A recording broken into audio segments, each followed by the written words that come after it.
अस्सलाम वालेकुम। ਅੱਜ ਤੁਹਾਨੂੰ ਦੱਸਾਂਗੇ ਉਜਰੀ ਬਣਾਈ ਦੀ ਕਿਸ ਤਰ੍ਹਾਂ ਹੈ ਤੇ ਪਕਾਈ ਦੀ ਕਿਸ ਤਰ੍ਹਾਂ ਹੈ। ਤੇ ਪਹਿਲੇ ਅਸੀਂ ਇਹਨੂੰ ਬਣਾਉਂਦੇ ਹਾਂ।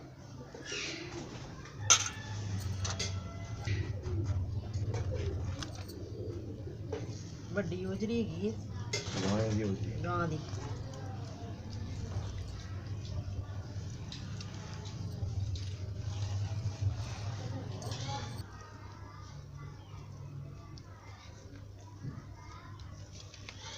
ਆ ਵੇਖੋ ਉਜਰੀ ਹੈ ਇਸ ਤਰ੍ਹਾਂ ਦੀ ਹੋ ਜਾਂਦੀ ਸਾਫ਼,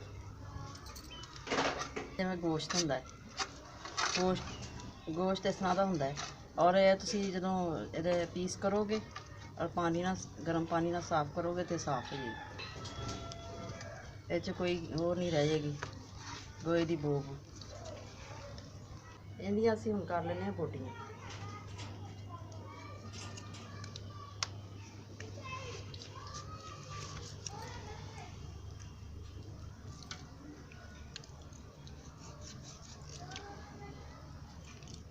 ਇੰਜ ਬੋਟੀਆਂ ਕਰਨੀਆਂ ਹੀ ਹਨ।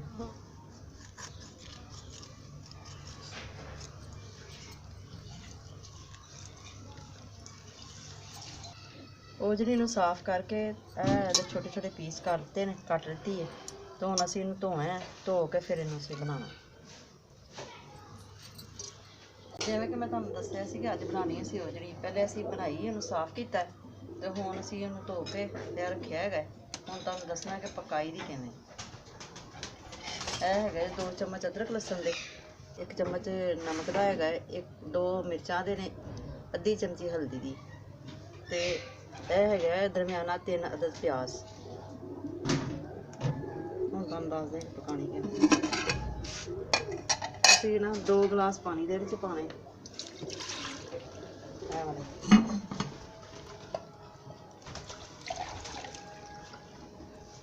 ਜਿਵੇਂ ਵੱਡਾ ਗੋਸ਼ਤ ਨਹੀਂ ਪਕਾਈ ਦਾ, ਐਵੇਂ ਪਕਾਈ ਦੀ ਗਲ ਜਾਂਦੀ ਸਹੀ। 2 ਗਲਾਸ ਪਾਣੀ ਦੇ ਪੈ ਗਏ।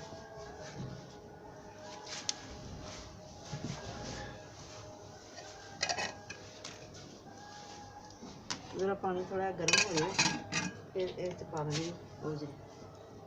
पानी गर्म होने का इंतज़ार करते हैं तो पानी गर्म होएगा फिर हम दसते। पानी गर्म हो गया तो हुण असीं पाउण लगे हाँ उजरी।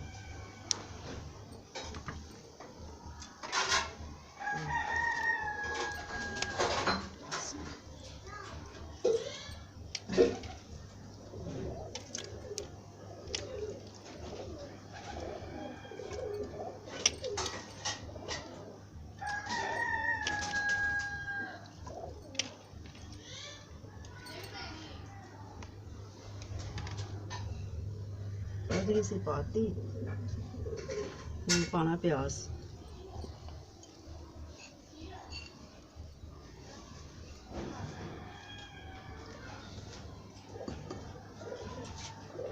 अदरक लसन मिर्चा नमक हल्दी।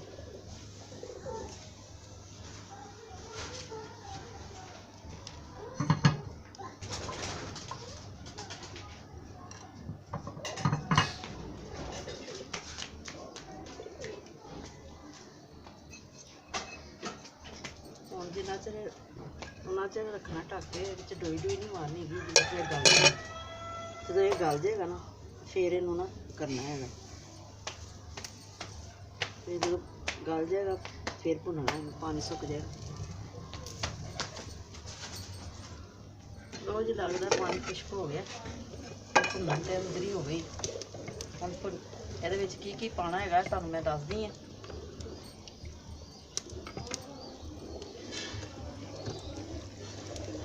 ऐसे तुसी टमाटर 1 अदद या 2 अदद, नींबू 3-4 मिर्चा हरी,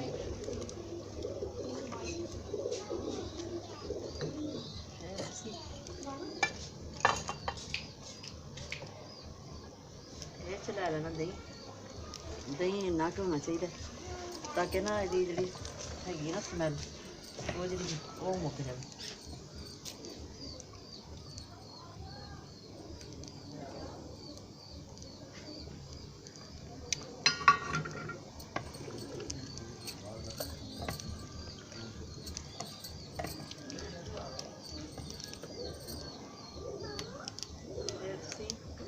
ਘਿਓ ਲੈਣਾ ਹੈਗਾ। ਘਿਓ ਵੀ ਉਹਦੇ 'ਚ ਤਕਰੀਬਨ 4 ਤੋਂ 5 ਚਮਚੇ ਪਾਉਣੇ ਨੇ।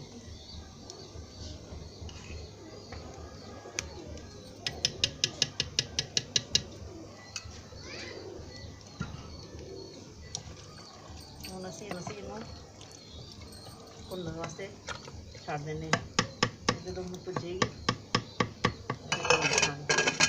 ਲਓ ਜੀ, ਹਾਂਡੀ ਸਾਡੀ ਉਜੜੀ ਗਈ ਜੀ ਭੁੱਜ। ਇਹ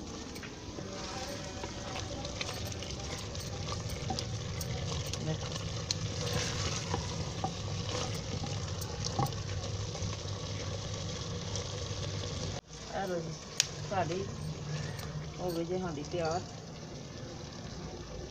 ਹੁਣ ਪਾਉਣਾ ਜੇ ਧਨੀਆ।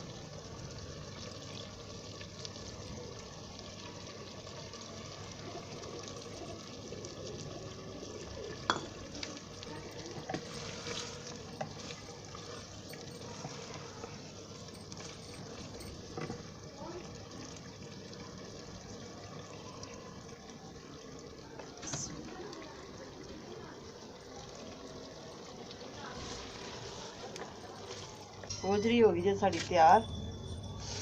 ਤੇ ਅਗਰ ਤੁਹਾਨੂੰ ਪਸੰਦ ਆਈ ਹੋਏਗੀ, ਲਾਈਕ ਕਰਨਾ, ਸ਼ੇਅਰ ਕਰਨਾ, ਸਬਸਕ੍ਰਾਈਬ ਕਰਨਾ। ਔਰ ਮੇਰੇ ਵੱਲੋਂ ਅੱਲਾ ਹਾਫਿਜ਼।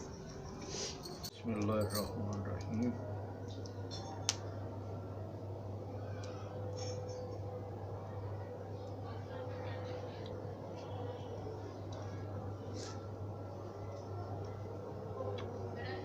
माशाल्लाह बहुत सोहनी बनी है और बड़ ज़ायकेदार है।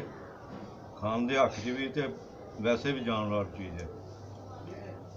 बंदे नूं खानी चाहिए। ओजरी बहुत लजीज चीज़ है।